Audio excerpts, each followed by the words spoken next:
आपको याद होगा साल 2023 में इसराइल और गाजा के बीच में काफी ज्यादा संघर्ष चल रहा था, क्योंकि कुछ लोग गाजा के इसराइल के बॉर्डर में घुस करके गाजा पट्टी के अंदर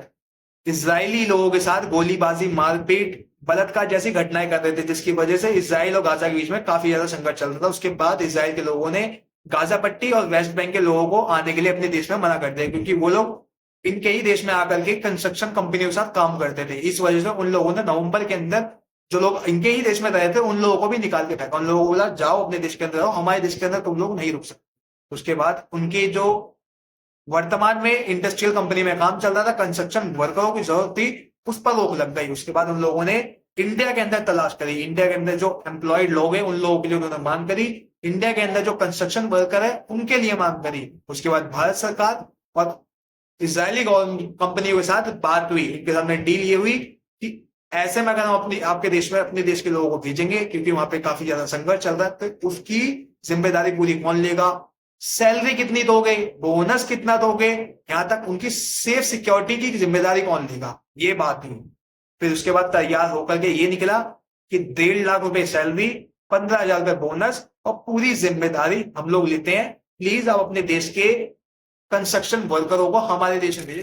ऐसे में इनका इंडस्ट्रियल कंपनी और कंस्ट्रक्शन वर्कर का काम रुक गया, क्योंकि इन्होंने फिलिस्तीनियों पर रोक लगा दी और फिलिस्तीनियों पर रोक लगाई तो उनका जरूरत पड़ गई वर्करों की, और वर्करों की जरूरत पड़ी तो ऐसे में इन्होंने भारत की तरफ रुक गया, क्योंकि भारत के अंदर कई ज्यादा संख्या में ऐसी आबादी है जो अभी भी एम्प्लॉयबल है, जिसके लिए इन्होंने मांग करी कि हम भारत के अंदर जाएंगे, भारत के अंदर जाकर के कई ज्यादा संख्या में भारत के लोगों को अपने देश के अंदर जो कंस्ट्रक्शन वर्कर है उनके साथ जोड़ेंगे, उनसे काम करेंगे। इसके साथ साथ इन्होंने मांग करी, भारत सरकार के सामने तय किया कि हम अपने देश के अंदर आपके देश के लोगों को लेके जाएंगे, ये तय करके उनकी सेफ सिक्योरिटी की जिम्मेदारी लेंगे, महीने की सैलरी देंगे, प्लस बोनस देंगे, उसके साथ उनके फ्लाइट में लेकर के पूरा काम करवाएंगे। समय लखनऊ के आईटीआई राजकीय औद्योगिक प्रशिक्षण संस्थान के अंदर रिक्रूटमेंट ड्राइव चलाया गया था। इसके चलते कई ज्यादा संख्या में लोगों को सिलेक्ट किया गया था। इजराइल की कंपनी भी आई थी, उसके दौरान लोगों ने सोचा था कि अगर भारत की आईटीआई तो उसमें ट्रेंड ही लोगों के इसके दौरान एक बैच तैयार हो जाता है अप्रैल में, और अप्रैल में ही उन्हें भेज दिया जाता है भारत से इजराइल। और जैसे ही उनका 4 महीना बीतता है उसके बाद पता लगता है इजरायली कंपनी ही के द्वारा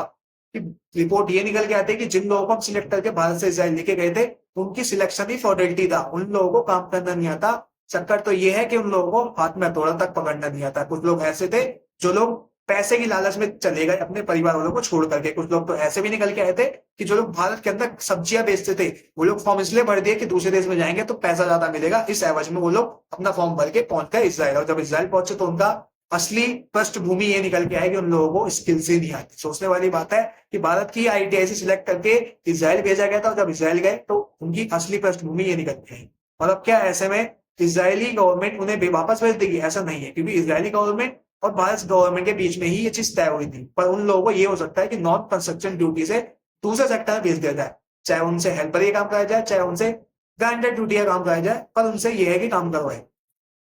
लेकिन आप सोचकर देखें ना कि भारत की स्थिति अंतरराष्ट्रीय स्तर पर कैसी रही होगी कि जिन लोगों को हमने अपने देश से एज अ लेवल भेजा था इसराइल की मदद करने के लिए, पर जब वो लोग पहुंचे उन लोगों ने हमारे लिए औपचारिक की स्थिति पैदा कर दी। आपको सोचकर हैरानी होगी कि जब रिक्रूटमेंट ड्राइव चलाया गया था इन लोगों की फोटो खींची गई थी, और इन लोगों की फोटो खींच करके भारत सरकार और इसराइली सरकार अपनी उपलब्धियों में डाला था कि देखिए हमने इसराइल में अपने लेबरों को भेज करके 1.5 लाख रुपए महीने की सैलरी दिला रहे हैं, यानी कि ये उपलब्धियों में डाला गया था। सोचकर हैरानी होगी कि आज देश के अंदर लोग बोलने में हिचकिचाते हैं कि हमारे देश की जो सरकारी संस्थानें हैं, चाहे वो आईआईटीज हो आईटीआईज हो, उसमें अविश्वास लोगों के अंदर ये चीजें पैदा हो गई हैं कि जो पढ़े लिखे बच्चा इन सब इंस्टीट्यूशन से निकला होगा उसके अंदर स्किल ज्यादा होगी, पर उससे भी ज्यादा स्किल उसके पास होती है जो कम पढ़ा लिखा होता है, जो रोड पे बैठ करके या चौराहे पे बैठ करके मोटरसाइकिल ठीक कर रहा होता है। वो क्योंकि डे 1 से अपनी नीतियों के ऊपर काम करता है कि मुझे उसके अंदर ही रह करके बढ़िया काम करना है। आपको सोचकर हैरानी होगी कि आज गोल्ड कंट्री के अंदर भी जो लोग हमारे देश से जाते हैं उन लोगों पर ऐसे सवाल पैदा क्यों नहीं होते? क्योंकि वो लोग सरकार के माध्यम से नहीं जाते, ना ही कोई वो ऐसे संस्थान के माध्यम से आते, बल्कि वो अपने हाथ की हुनर की वजह से आते हैं, अपनी स्किल के हुनर की वजह से आते हैं। वो उस देश में जाकर के अपने देश का नाम करते हैं और बढ़िया पैसा कमाते हैं। आज तक गोल्ड कंपनी से कभी भी ऐसा कोई कंप्लेंट नहीं आई है, इसी वजह से, क्योंकि हमारे देश की जो सरकारी संस्थानें हैं हम खुद भी वहां से पढ़ के निकले हुए, हमें भी पता है कि हम टीचरों के सामने कैसे गिड़गिड़ाते हैं। प्रैक्टिकल के समय में हम कहते हैं कि सर आगे बढ़ा दीजिए क्योंकि देश पैसा कमा के लौट कर आएगा तो देश की ही बात होगी। उस समय हमारी स्किल के साथ कॉम्प्रोमाइज हो जाता है, जो देश के लिए आज बहुत बड़ी चुनौती बनती है। आप आईएलओ की रिपोर्ट देखिए, आईएलओ की रिपोर्ट में 83% बच्चे ऐसे जो जॉबलेस हैं। आप इंडियन गवर्नमेंट की इकोनॉमिक सर्वे रिपोर्ट देखिए, उसके अंदर 65% ऐसे बच्चे हैं जिनके पास स्किल नहीं है। आपको सोचकर हैरानी होगी कि 51.25 मात्र बच्चे ऐसे हैं जो जॉब के लायक है, यानी कि ये शर्मिंदगी की बात है, गर्व की बात नहीं है। आपको सोचकर हैरानी होगी। ये ILO की रिपोर्ट बताती है they have no skill based training, यानी कि ये हमारे देश के अंदर बहुत बड़ी चुनौती है। और अब आप ये सुनेंगे रिपोर्ट तो आपको लगेगा कि हम पढ़े लिख लेने के बाद भी बेरोजगार है। प्राइमरी तक जो बच्चे पढ़े लिख लिए हैं उनकी बेरोजगारी 3.2% है, और जिन्होंने प्राइमरी से लेकर के मिडिल तक की एजुकेशन ली हुई है वो 6.1% बेरोजगार, और जिन्होंने सेकेंडरी तक पढ़ाई करी हुई है वो मात्र 11.5% बेरोजगार है, और जिन्होंने ग्रेजुएशन तक स्टडी एजुकेशन ली हुई है वो 28.5 बेरोजगार है। यानी कि आज हमारे देश के अंदर ग्रेजुएशन वाले ज्यादा बेरोजगार है और जो कम पढ़े लिखे हैं वो जॉब के अंदर ज्यादा जा रहे हैं।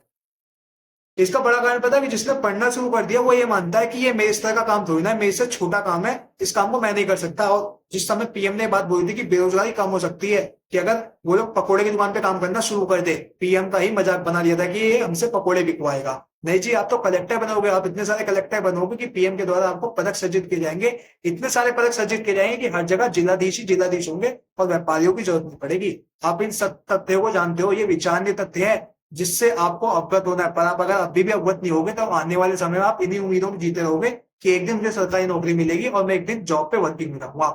सरकारी नौकरी की ऐसी हालत है कि 100% लोग बढ़ते हैं, उसमें से 1% को ही मौका मिलता है, बाकी के 99% उम्मीदों में जीते हैं। आज इससे इन तथ्यों से पता लगता है कि जो कम पढ़े लिखे होते हैं वो अपनी एक ही नीतियों को लेकर चलते हैं कि मेरे को एक हाथ का होना सीखना है, चाहे वो प्लम्बरी को हो, चाहे वो इलेक्ट्रीशियन को हो, चाहे वो स्टेनो को हो, चाहे फिर वो कंप्यूटर को, और उसी में रह करके मैं बहुत बढ़िया काम सीख जाता हूँ। सीखने के बाद मैं लोगों को रोजगार देता हूँ। आज ये आत्म अवलोकन का समय है, नहीं तो आने वाले समय में बहुत बड़ी चुनौती भी बन सकता है। और जो लोग मेरे नए चैनल पे सब्सक्राइब करें।